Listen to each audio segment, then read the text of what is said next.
사무엘의 아버지 엘가나는 두 아내가 있었습니다. 브닌나와 한나입니다. 그런데 브닌나는 자녀가 있었고 한나는 없었습니다. 그런데 엘가나는 한나를 아주 심하게 편애했습니다. 브닌나는 한나를 시기하고 한나를 미워하며 격분시켰습니다. 그 이유는 물론 시기한 것 때문이지만 브닌나 자신의 문제로서는 우선 믿음 부족 때문입니다. 하나님이 주신 은혜에 감사하지 못하고 하나님이 자신에게 좋은 것을 주신다는 것을 믿지 못하고 불평불만한 겁니다. 받지 못한 것에 대한 불평과 시기심을 가졌던 겁니다. 그리고 또 하나는 사랑이 부족했기 때문입니다. 한나를 사랑하지 못했습니다. 그래서 한나를 괴롭힌 겁니다. 그러나 하나님은 공평하신 하나님이십니다. 브닌나는 자기가 받은 것에 감사하고 또 한나가 받은 것을 축복해주며 살아야 됩니다. 우리도 마찬가지입니다.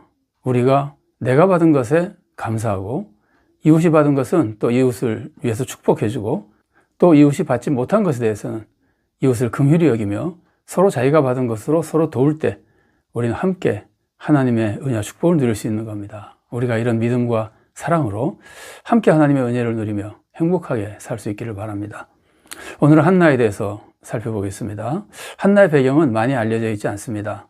한나에 대해서 우리가 알고 있는 것은 엘가나의 두 아내 중에 하나라는 것과 엘가나의 편애를 받았다는 것, 그리고 이제 한나가 자녀를 가지지 못한 상황에서 했던 여러 가지 모습들입니다.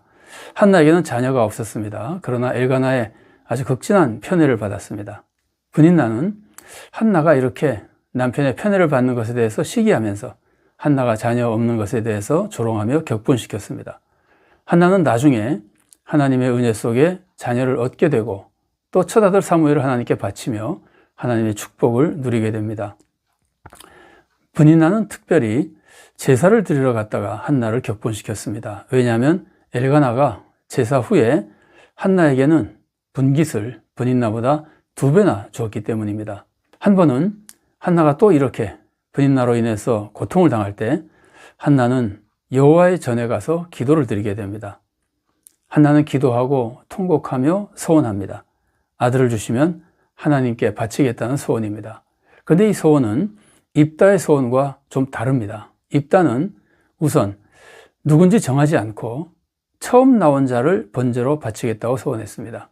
그러나 한나는 정했습니다. 자기가 낳은 이 첫 아들을 하나님께 바치는데 입다는 번제로 바치겠다 그랬지만 한나는 평생 하나님 섬김에 전념하는 종으로 바치겠다고 소원했습니다. 좀 다르죠. 한나의 소원이 더 올바른 소원이라는 것을 우리가 쉽게 알 수 있습니다. 사무엘상 1장 10절과 11절 말씀입니다. 한나가 마음이 괴로워서 여호와께 기도하고 통곡하며 소원하여 이르되 만군의 여호와여 만일 주의 여종의 고통을 돌보시고 나를 기억하사 주의 여종을 잊지 아니하시고 주의 여종에게 아들을 주시면 내가 그의 평생에 그를 여호와께 드리고 삭도를 그의 머리에 대지 아니하겠나이다. 그리고 한나는 소리를 내지 않고 기도했습니다. 그런데 한나가 통곡하는 것을 보면은 처음에는 소리를 냈을 수도 있습니다. 그러나 나중에 엘리가 한나를 바라볼 때는 한나는 소리 내지 않고 속으로만 기도했습니다. 엘리는 한나가 술 취한 것으로 생각하고 꾸짖습니다. 그러나 한나는 기도한 것이라고 설명합니다. 그러자 엘리는 한나를 축복해 줍니다. 이렇게 한나는 기도하고 엘리의 축복을 받은 후에 한나는 더 이상 근심하지 않게 됩니다. 이것은 자신의 기도 응답과 제사장의 축복이 이루어질 것으로 믿었기 때문이라고 볼 수 있습니다. 사무엘상 1장 17절과 18절 말씀입니다. 엘리가 대답하여 이르되 평안히 가라. 이스라엘의 하나님이 내가 기도하여 구한 것을 허락하시기를 원하노라 하니 이르되 당신의 여종이 당신께 은혜 입기를 원하나이다 하고 가서 먹고 얼굴에 다시는 근심빛이 없더라. 자, 이제 한나의 모습을 좀 더 자세히 살펴보면 우선 한나의 모습을 레아와 라헬의 모습과 비교해 볼 수 있습니다. 레아는 자녀를 얻었잖아요. 레아는 자녀를 주심에 감사하고 남편의 사랑을 별로 받지 못했지만 그것에 대해서는 크게 원망하지 않았습니다.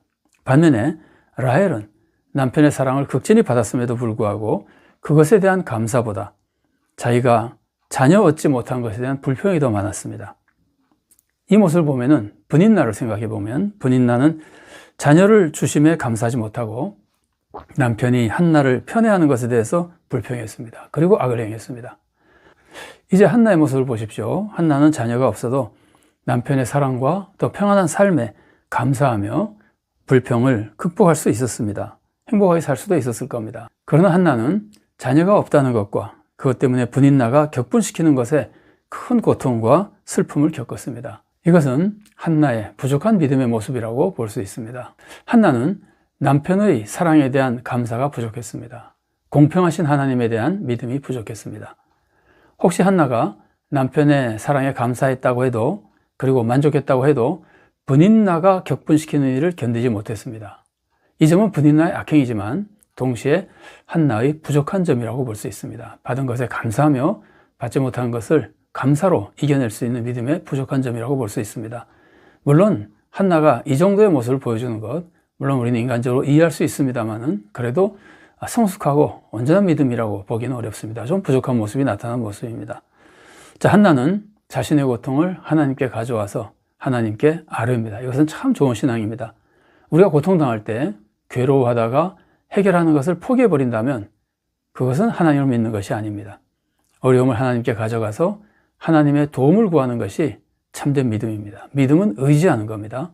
그래서 어려움이 있으면 하나님을 의지하고 하나님께 도와달라고 부탁하는 것이 하나님을 믿는 참된 믿음의 모습입니다. 또 포기하지 않는다 하더라도 하나님의 방법을 쓰지 않고 수단 방법을 가리지 않고 고통을 해결하려고 한다면, 세상의 악한 방법을 동원해서 해결하려고 한다면 그것은 하나님을 믿는 것이 아닙니다. 하나님이 도와주시지 못한다고 생각하기 때문에 악한 방법을 쓰는 거거든요. 이것은 불신앙입니다.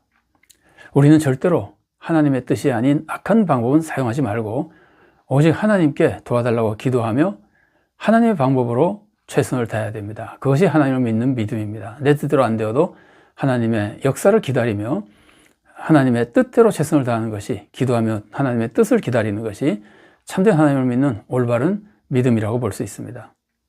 또 특별한 어려움이 있을 때만 하나님을 찾고 기도하는 것도 바람직한 신앙이 아닙니다. 사실 인간은 자신의 힘만으로는 할 수 있는 것이 하나도 없습니다. 아무리 작은 일이라도 하나님이 허락해 주시고 도와주셔야만 이루어집니다. 그래서 우리는 어떤 작은 일도 하나님께 기도하는 것이 하나님의 절대 주권을 인정하는 참된 믿음입니다. 그래서 믿음은 모든 일에 기도하게 되는 겁니다. 빌립보서 4장 6절 말씀입니다. 아무것도 염려하지 말고 다만 모든 일에 기도와 간구로 너희 구할 것을 감사함으로 하나님께 아뢰라. 모든 일에 기도하고 간구하라 그러죠.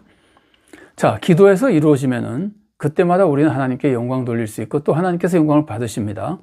그리고 우리의 믿음이 성장합니다. 그래서 예수님도 사람들을 치유하실 때 그냥 온 인류의 병이 치유되라고 명령하지 않으시고 믿음으로 간구한 사람들의 치유만 명령하시고 선포하셨던 겁니다. 그래서 우리는 작은 일에도 기도해야 되는 겁니다. 마태복음 9장 28절부터 30절까지의 말씀입니다. 예수께서 집에 들어가심에 맹인들이 그에게 나아오거늘 예수께서 이르시되 내가 능히 이 일 할 줄을 믿느냐? 대답하되 주여 그러하오이다 하니 이에 예수께서 그들의 눈을 만지시며 이르시되 너희 믿음대로 되라 하시니 그 눈들이 밝아진지라. 예수께서 엄히 경고하시되 삼가 아무에게도 이르지 말라 하셨으나. 자, 우리가 어려움 속에서 기도하면 기도하는 것만으로도 우선 스트레스가 풀립니다. 기도로 하나님께 하소연하면 기도 응답이 되기 전이라도 하나님께 하소연했다는 것으로 우리의 많은 스트레스가 풀립니다. 사람은 믿을 만한 분을 찾아가서 자기가 하고 싶은 말을 다 하면 스트레스가 많이 풀립니다. 근데 하나님께 아뢰다면 하나님이야말로 정말 믿을 만한 분이고 능력 있는 분이시잖아요. 사랑이 충만하신 분이잖아요. 그래서 하나님께 아뢰는 것 자체만으로도 스트레스가 많이 풀리고 마음의 평안을 얻는 축복을 받을 수 있습니다. 더욱이 하나님께 기도하면 하나님이 도와주신다는 확신이 생깁니다. 하나님의 도우심을 믿으면 정말 평안을 얻게 되죠. 스트레스와 걱정이 풀어지게 되는 겁니다. 그리고 기도하면 이렇게 심리적인 평안만 얻는 것이 아닙니다. 실제로 하나님이 들어주십니다. 하나님은 기도를 듣고 이루어지는 경우가 많습니다. 그래야 우리의 믿음이 성장하기 때문이고 우리의 믿음이 체험적인 신앙이 되기 때문입니다. 또한 기도를 듣고 응답해 주셔야 하나님의 영광이 더 분명히 드러나기 때문입니다. 그래서 기도하면은 실제로 우리의 고통이 해결되고 우리의 모든 걱정과 스트레스가 풀리고 그리고 우리의 믿음이 성장하게 됩니다. 믿음이 성장하기 때문에 앞으로도 어려움을 만나면 더 큰 믿음으로 평강을 누리며 하나님의 은혜와 축복 속에 살아갈 수 있게 되는 겁니다. 한나는 기도의 모범을 보여줍니다. 우리 모습을 보십시오. 우리는 믿음과 사랑으로 온전한 삶을 살 수가 없습니다. 항상 우리들에게는 부족한 모습들이 있습니다. 그래서 우리는 항상 하나님의 도우심이 필요합니다. 그래서 우리는 어려움 속에서 포기하면 안 됩니다. 포기하지 말고 또 악한 방법 의지하지 말고 세상적인 방법 의지하지 말고 하나님께 기도해야 됩니다. 하나님께 하소연하면 우리의 걱정과 스트레스가 많이 풀립니다. 하나님의 도우심을 확신하게 되면 마음의 평안을 얻을 수 있습니다. 근데 그것만이 아닙니다. 실제로 하나님의 도움을 받아서 우리의 모든 어려움들은 해소되고 하나님의 새로운 축복, 모든 것이 합력하여 선을 이루게 하신 하나님의 축복을 받고 또 우리가 하나님을 영화롭게 하고 기도 응답을 통해서 우리는 하나님을 영화롭게 할 수 있습니다. 그리고 우리의 믿음이 성장합니다. 그러면 우리는 더욱 하나님께 영광 돌리는 삶을 살 수 있게 되는 겁니다. 그리고 하나님이 주신 축복으로 이웃에게 유익을 끼칠 수 있는 겁니다. 우리가 이렇게 올바른 믿음과 사랑과 기도의 삶으로 하나님을 영화롭게 하고 세상에 구원의 축복을 끼쳐주는 복된 성도로 살아갈 수 있기를 바랍니다.